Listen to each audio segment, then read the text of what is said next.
આપણે મેળે જઈએ. એટલે જે પાડોશી હતા એ ભાઈ પોતે પોતાની ગાડી લઈને મેળાની અંદર જવાના હતા.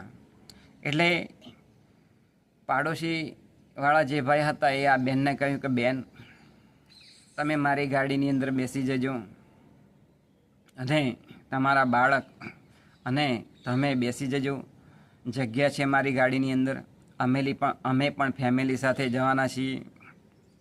એટલે પેલા બેને હા પાડી અને પછી એમને ગાડીની અંદર એ શિવરાતના મેળાની અંદર એ જૂનાગઢ ગયા.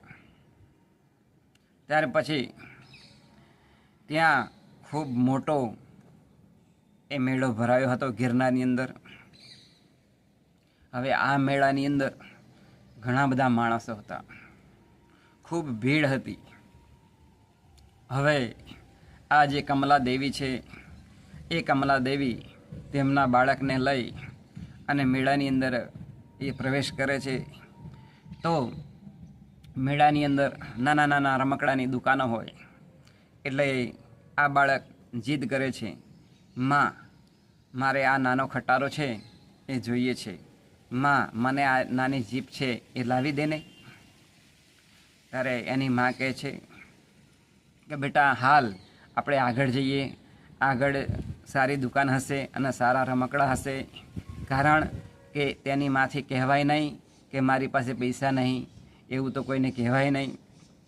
એટલે આ જે બાળક હતો એ બાળકને લઈ અને એની માં એ ખૂબ આગળ જાય છે. તો આગળ એક દુકાન હતી, ત્યાં પાછું પેલો બાળક કહે છે કે માં આ નાની એક ઢીંગલી છે એ મને લાવી દે ને, મને ખૂબ ગમે છે. આમ બાળક એ વારંવાર માગણી કરતો હતો.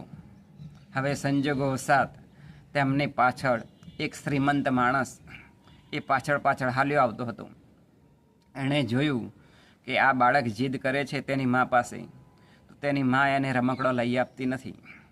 એટલે પેલા શ્રીમંત જે માણસ હતા એમણે કમલા દેવીને કહ્યું કે બેન, એ બાળક તમારો જે છે એ જે રમકડું માગે એને એ તમે લાવી દો, હું એના જે પૈસા થશે હું ચૂકવી દઈશ.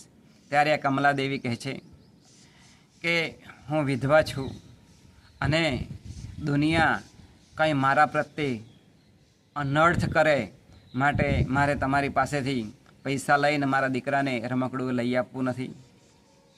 આમ કરી અને પછી એ પોતે બાળકને સમજાવે છે કે બેટા હજુ પણ આપણે આગળ જઈએ અને આગળ સારી મોટી દુકાનો હશે અને સરસ ત્યાં આગળ રમકડો હશે, હું તને આગળ